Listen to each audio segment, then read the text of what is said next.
The first listen off the record, I was like, there's so many little tidbits in songs. So I think for me, the first listen was more challenging than the second. And then I watched the film.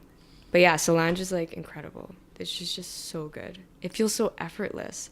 It feels like it's just a huge jam. Yeah. That entire album. And it's easy to listen to. And it keeps growing on me. Like tracks keep becoming my favorite. Like, oh, I thought I liked Stay Flow. Like, no, I like Amita. No, I like, it's just like changing every day.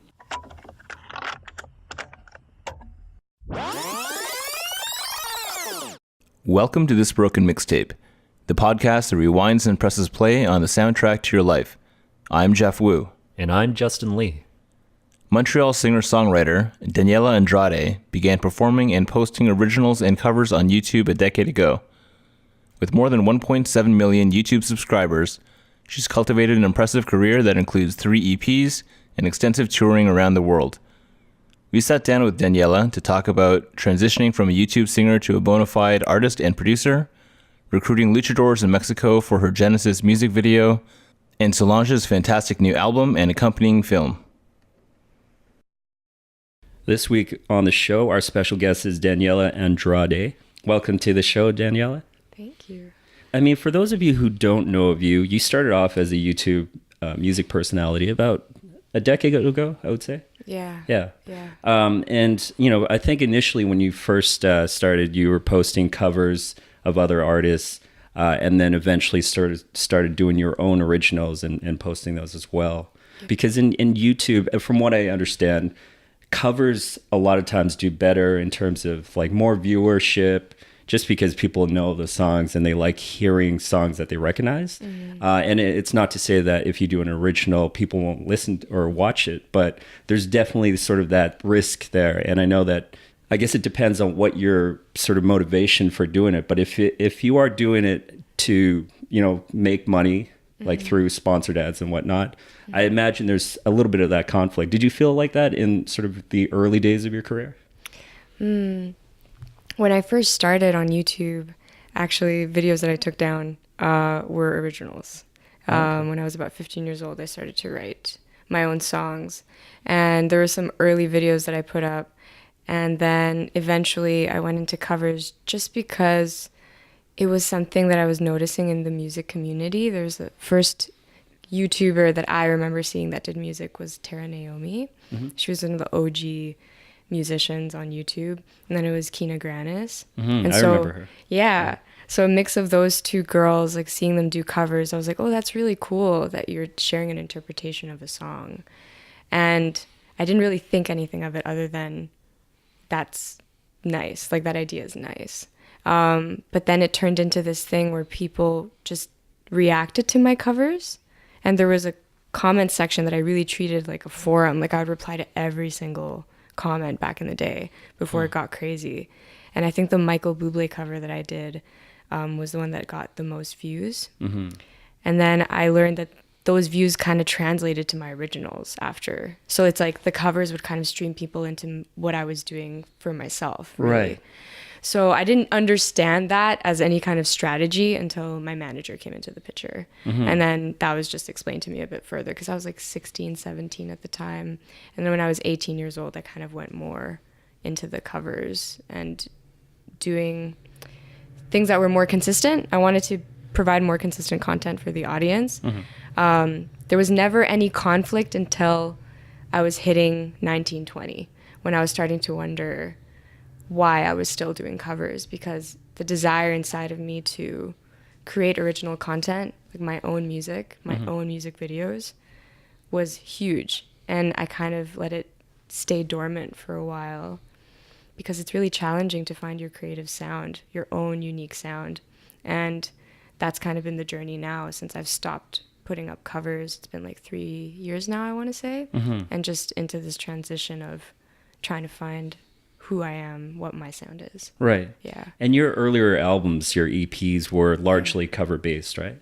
I have one cover album, and then I have 2 original EPs. So one that I wrote when I was like, songs from when I was like 14 to 18, and then from then on, from like songs that I also had from 17 to 19. So I had 2 EPs, and that was like my first kind of jump into this is what I want to write about, but I was still searching for it because I was doing covers in between as well. So with this record, this time around, I just like stopped doing covers altogether, and was like, I'm focusing 100% on just trying to create my own music. Yeah. Well, you talked about trying to figure out what kind of artist you are, and I mean, I'm sure that's continuing, like that will continually change. But at this moment, like the snapshot, how would you describe like what type of artist you are? Because I know like obviously nobody wants to put themselves in a box and say, well, I'm pop or I'm R&B, but yeah, that's always a tough question to answer. But I think that a lot of the things that influenced me when I was younger are kind of fusing now. And I grew up in a household that was really conservative, so I actually wasn't allowed to listen to secular music until I was about 14 years old, which is when I met my best friend, and she was like into Guns N' Roses, the Gorillaz, Daft Punk, because she had these older brothers, and that's what I would do after school with her. So that was kind of like an influx of new information for me, because up until then I'd only known gospel music, whatever I did in choir at school, because I also went to like a Christian school, private school, so I was just like very sheltered kind of upbringing with music. And then I heard rock, I heard R&B, and I heard all these things that I'd never heard before. And the bands that really impacted me were like Linkin Park, Metric, Destiny's Child, Jennifer Lopez, Shakira, like all of these things that I wasn't supposed to be listening to. And so I think now that I've moved away from doing covers, which I found a comfort in with my guitar, it's been like all of the things that I really loved at that moment when I was 14, 15, like the R&B / like beat driven sound mixed with like gospel and choir is kind of fusing right now. Okay. So that's the only picture I can really paint. It's like all those things are coming together now. So did you have to like covertly listen to these artists? Like, I mean, how'd you get away with it? Because were your parents very like, you know, adamant about you cannot listen to anything but gospel and Christian based music? Yeah, I mean, my dad was a bit more lax, so like whenever I drive in the car with him, he'd listen to like some Spanish music, but it was very like PG, you know, just like mariachi music, because he really loves that stuff. And but with my mom, it was like straight up no, and I was around my mom all the time, so I couldn't. It was either I plopped in my earbuds in my MP3, and she didn't know that what I was listening to, because at that, my mom's like very technologically impaired, so I was like downloading music onto my MP3, and she'd be like, oh, she's just listening to something, you know. But she would never take my earbuds, which I was like always careful about. Right. So I got away with it just by being sneaky. But when I started writing music, I remember I felt like I needed to be safe, and I needed to appeal to my mother. It's like a huge conflict I've had in my life, is like you want to make your parents proud, you know. So I feel like when I started to write on my guitar, I didn't want to scare anybody, especially my parents. And so up to this point, it's kind of been that journey of just accepting things that I like and not being afraid to, okay, my mom's going to hear this stuff eventually, and it's cool, you know, it's fine, we're going to have a conversation about it. Yeah. But then also, it's not like anything that's a little too like polarizing. I mean, I don't think it's not like you're making death metal or like, you know, like gangster, like hip hop.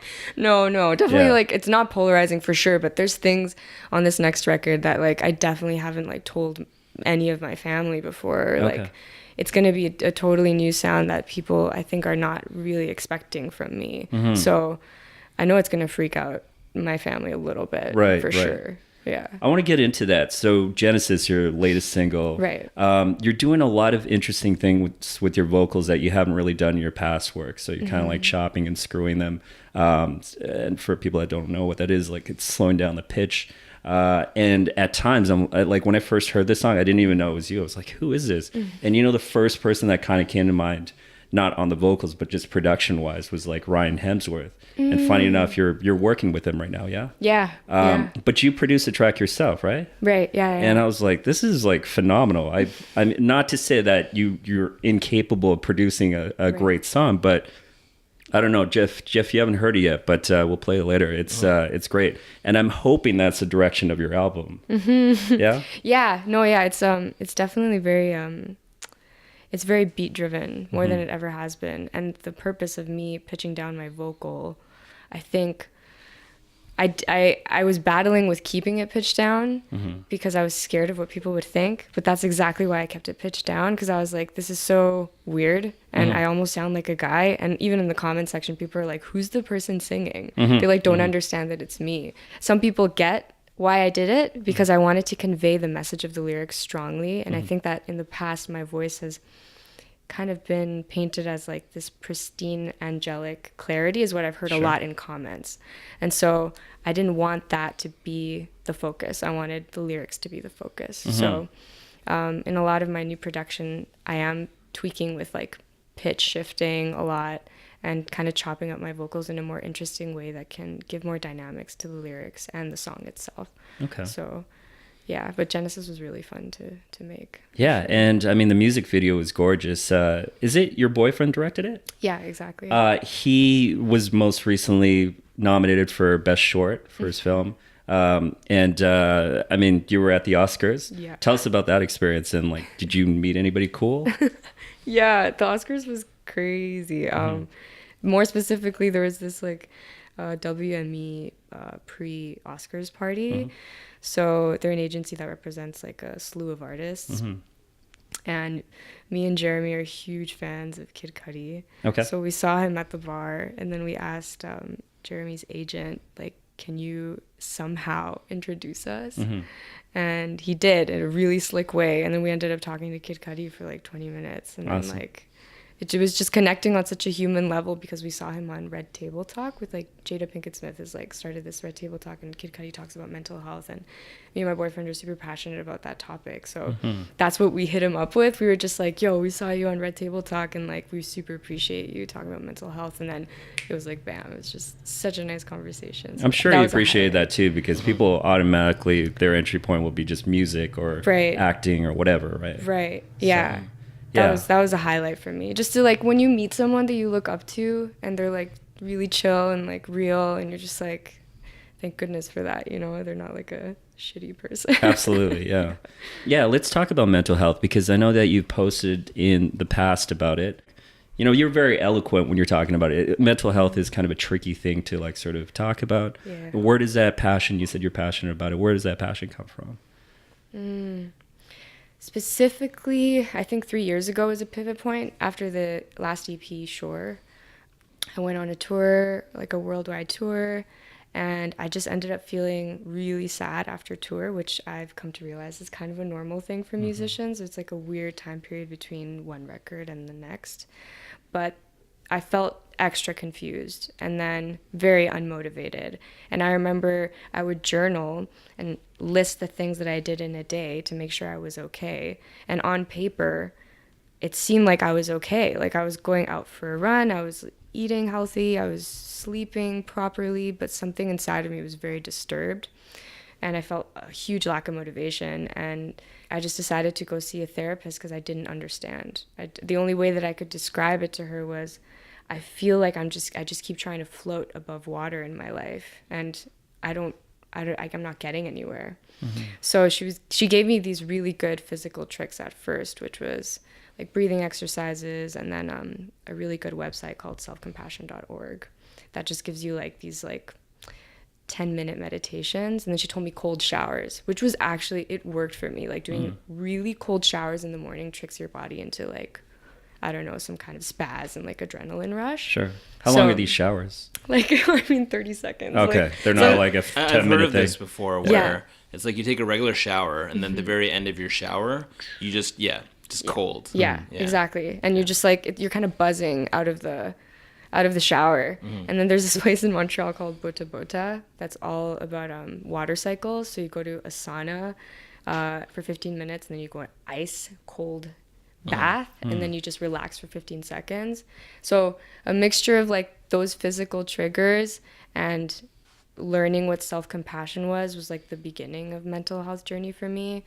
And then through different sessions with my therapist, there were just some really cool moments where she explained very scientifically what was going on in my mind when I was being negative, and how neurological pathways can be created if I decide for them to. Like there's scientific proof behind being able to create new habits and restructure your mind. And I'm so down with that. Like I love scientific stuff. So I was like, cool. how can I do that? And I had just had to pinpoint what was making me uncomfortable. And what I found was that in my last experience in the studio, not the producer's fault, but my own, was that I just wasn't communicating my ideas the way that I wanted to. And so I was not satisfied with the final product the way that I wanted to feel. But it was nobody's fault but my own. Because I didn't know how to respect my boundaries. I didn't know how to express myself. And it's just because that's where I was at mentally at the time. So I went back after I got back from tour, and I just went back in my mind, and I was like, I want to learn how to produce myself. That's where the answer lies, I think. So then I got Logic, and I started to, like, you know, do stuff on there. But then I started to see people on Ableton a lot, and I was like, okay, I really want to learn Ableton.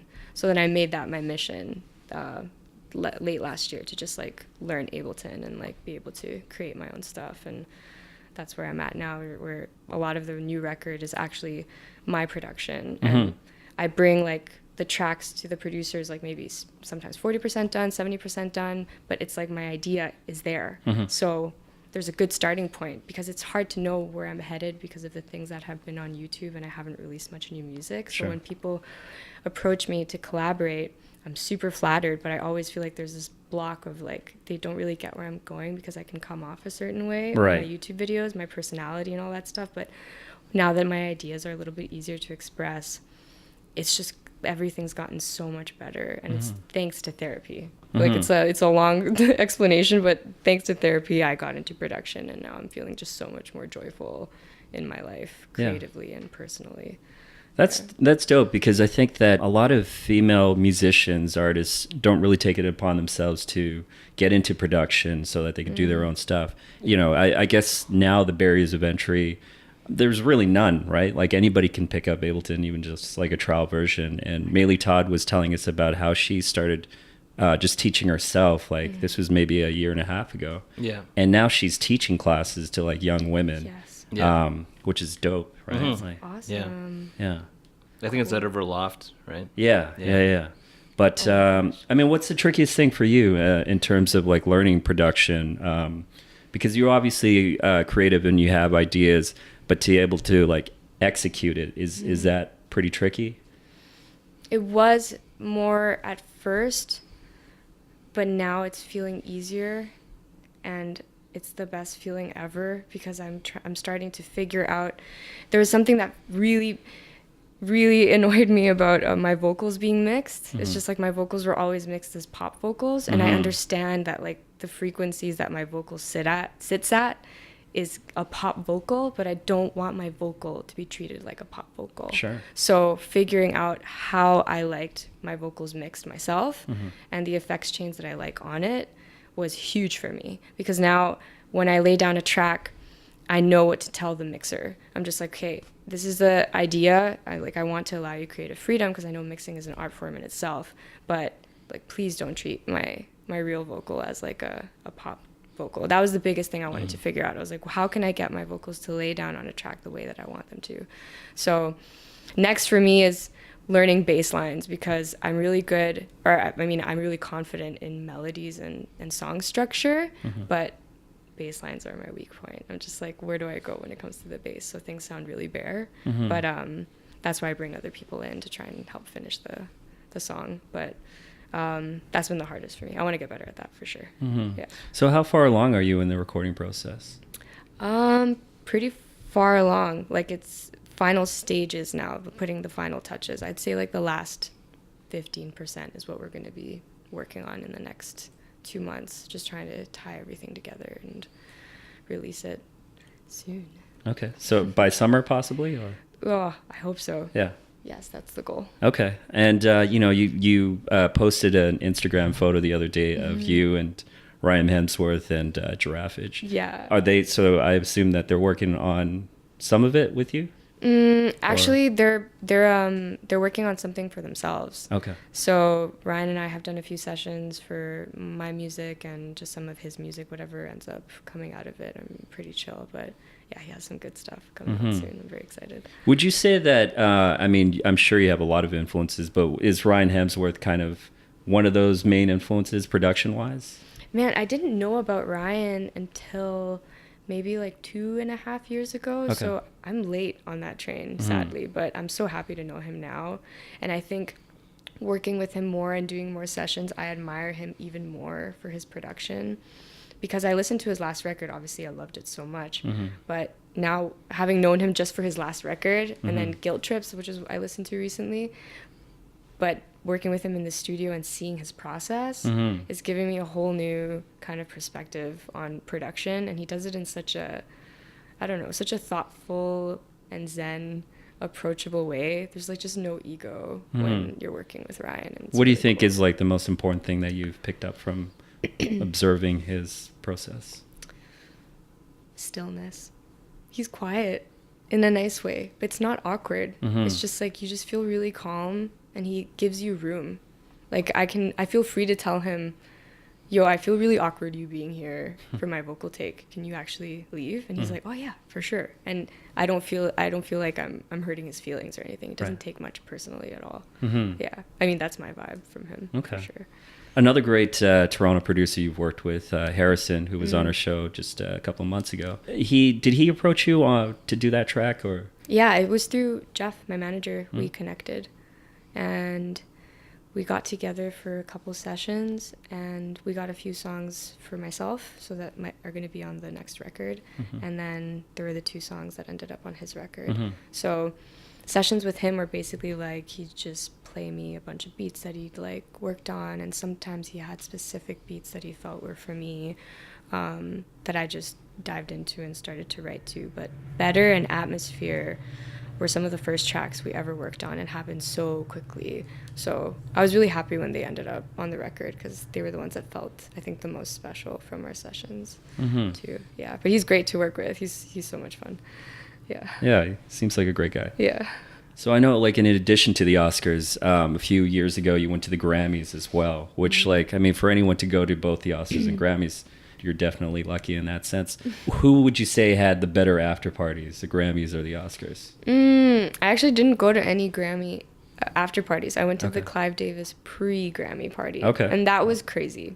I really enjoyed the stuff pre-Grammy, pre-Oscar. They were just like really chill parties, and great parties, like good DJs and like good drinks and all that stuff. So at the pre-Grammy party, I had to say hi to Janelle Monáe. That was like the one person I freaked out. I was like, you're just beautiful and amazing. And she was just like, okay.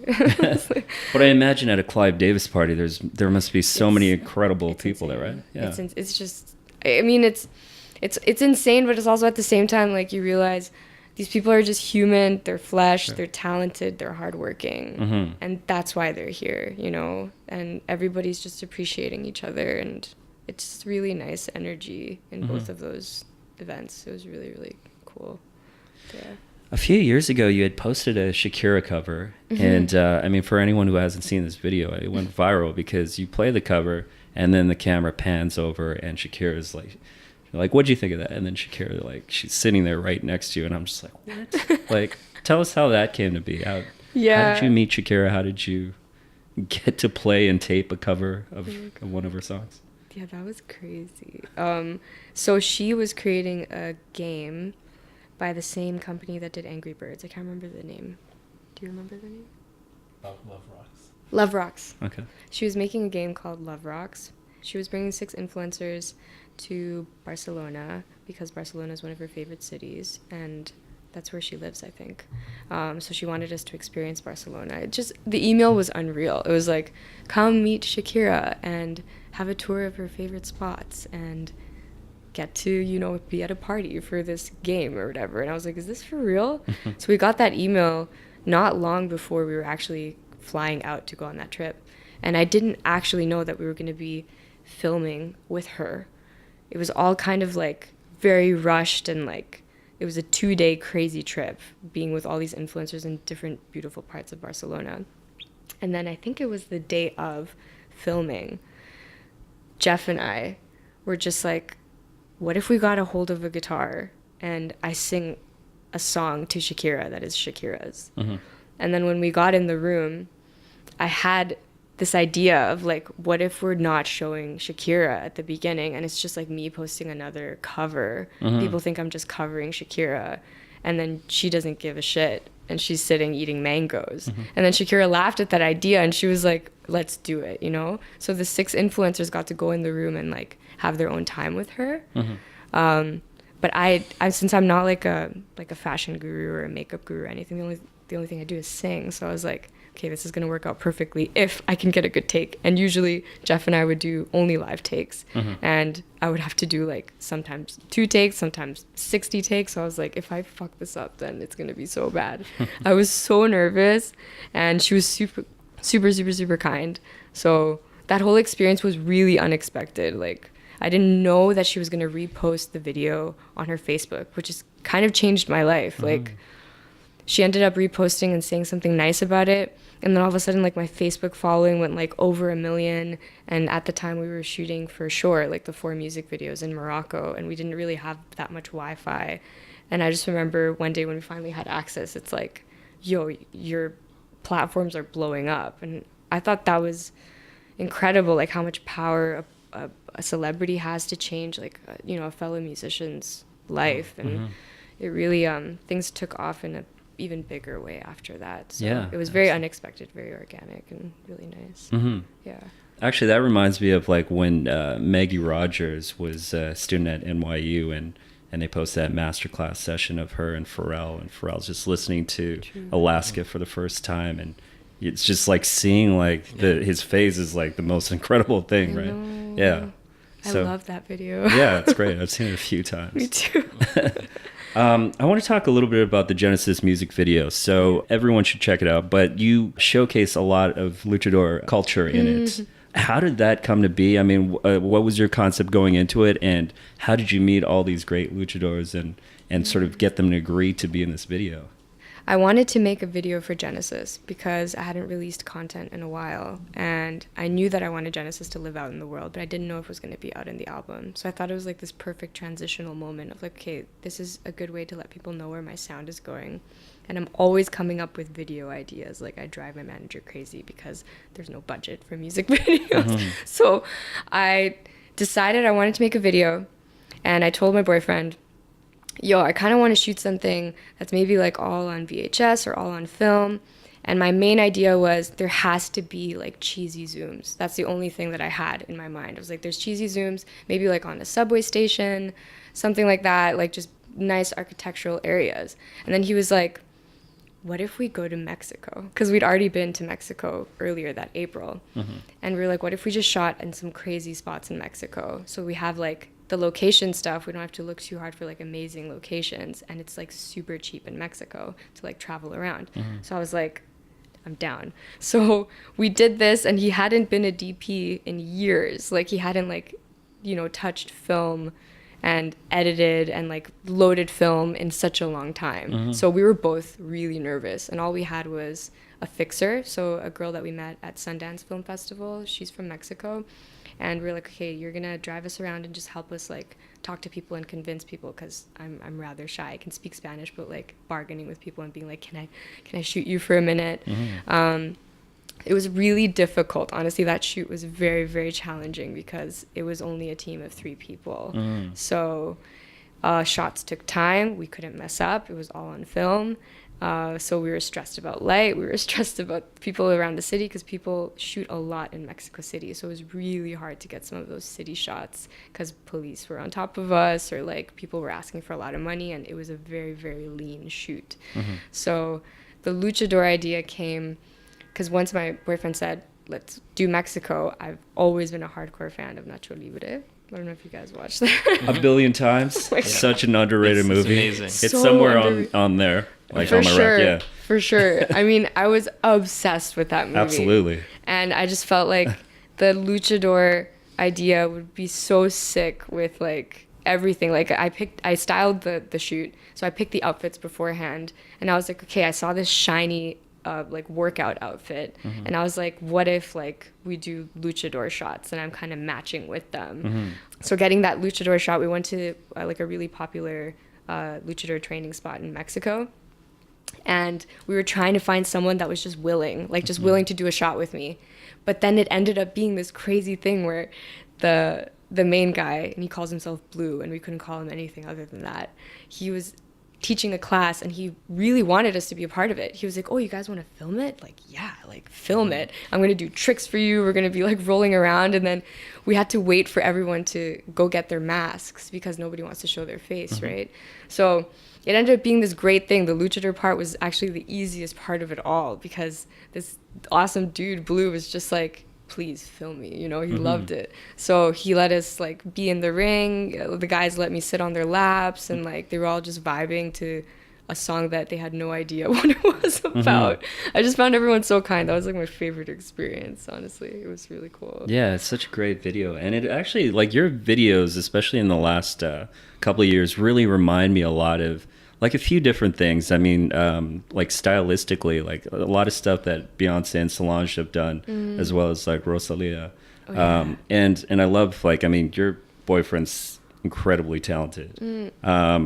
Thank you. But I mean, I really just brought that up because I wanted to talk about Solange. I don't know if you've heard the record yet. Yes, I have. Yeah, it's really all I want to talk to people about for the last 4 days. And like none of my friends have like listened to it. I'm like, oh, just please listen to it so I have something to talk to you about. Really. So what are your thoughts? I mean, it's polarizing to some people, not so much for people that get shit. Yeah. But Yeah, the first listen off the record, I was like, there's so many little tidbits in songs. So I think for me, the first listen was more challenging than the second. And then I watched the film, and I haven't seen the film yet because I don't get Apple Music, and I'm just, Okay. And I've been trying to look on torrents. I can't find it. Okay. Jeff, maybe you could find it for me. Maybe. Yeah. Maybe. Hopefully it'll just be released soon, but it's bothering me so much. Every day I look for it. And We could Yeah. watch it after. oh, you have it on your I phone? have it. Well, I mean, if you have the Apple Music app, you Right. can just AirPlay it. Okay. After I watch the film. We're Spotify people, but I mean, Yeah. that I genuinely wanted to like just sign up for it just for that. I mean, I signed up for it for James Blake. That was my Oh, another great because album. I have Spotify too, and I was like, I just need to see what Apple Music is about. But after I watched the film, it made a lot of sense to me, and I really fell in love with the music after watching the film, and I love that. That is why I love music videos. I've always loved music videos, because I feel like if an artist is able to communicate visually exactly and honestly what they were trying to convey on the record, it's just like win-win. Like Rosalia is the best example of that too. Like I get shivers when I watch her music videos, because I'm just like, this is so good. Absolutely. And it conveys like such a strong story, and her image is just so solidified, you know. So same with ASAP, just dropping like videos to every single song off his like last record almost. But yeah, Solange is like incredible. She's just so good. It feels so effortless. It feels like it's just a huge jam. Yeah. That entire album, and it's easy to listen to, and it keeps growing on me. Like tracks keep becoming my favorite. Like, oh, I thought I liked Stay Flow. Like, no, I like Amita. No, I like, you know. It's just like changing every day. Yeah, I don't know if you listened to that interview that she did with Earl Sweatshirt, like back in. You should listen to that, because there's so many like sort of hints towards like why she chose to do certain things. Like they talk a lot about Tierra Whack, and how like this, you know, concept of having like 15 songs all 1 minute long. Yeah. It just being like not allowing a song to like sort of write itself out, and just like sticking to the bare minimum, and how effective that can be. Yeah. And then you listen to this record, and it's like all these tracks are like 1 to 3 minute long. Yeah. So it makes a whole lot of sense. Even Earl Sweatshirt's new album was kind of like that too. So. Yeah, it was really short. That's true. I didn't know they interviewed each other. Yeah, this was for like Beats when Earl Sweatshirt had a show. This was going back almost a year ago. I think it was last July. Okay. But it's on YouTube, so check that out. Cool. Okay, Yeah. I will. So that's almost time for us, but I want to talk about, so for Shores, you did 4 chapters, 4 different videos, and you were saying that it's basically lyrically sort of a relationship that's run its course, so 2 people falling out of love and then gradually falling in love again. This might be a little tricky, and it'll require a little bit of thinking, but if you could think of like 3 or 4 songs of other artists that would represent that sort of cycle of a relationship. Oh, whoa. Okay. I think that I'll Come To is the beginning by James Blake. Okay. And I've been actually really addicted to Ariana Grande's Needy. I feel like that's like step 2. It's like I'll come to is like saying, okay, I acknowledge this feeling that I want to fall in love with you. And then Needy's like realizing like that in a relationship, we all kind of have expectations we need to tear down and being honest about them. And then Baby Forgive Me by Robin's last album, Honey, is like, oh damn, I messed up. I overreacted. Please forgive me. And then the breakup song, oh man, that's tough. I think Game of Love by Daft Punk is the saddest song I've heard. It feels like a goodbye. Yeah. Yeah. Okay, great. Well, thank you so much. Do you have anything to plug? I mean, the album's coming out hopefully by summer, if not fall. Yeah, we have some singles coming out leading up to, and I'm just super stoked and appreciative of anybody that listens. And thanks for having me on this podcast. And where can people find you on social media? People can find me on Instagram, Daniela Andrade, YouTube, Daniela Andrade, everything, Daniela Andrade. Okay. Thank you so much. Thank you. You've been listening to Season 3, Episode 6 of This Broken Mixtape with singer-songwriter Daniela Andrade. If you haven't already, visit thisbrokenmixtape.com to check out this episode's Spotify playlist. There you'll also find all of our past interviews and custom illustrations for each show. If you enjoyed this episode, please take the time to subscribe, rate, and share our podcast however you're tuning into us today. Also, if you have any comments, feedback, or ideas for guests, feel free to drop us a line through our website, Instagram, or Twitter. You can also find all of our episodes on iTunes, Stitcher, Google Play, YouTube, and Spotify. As always, thank you for listening. We really appreciate it. Cheers.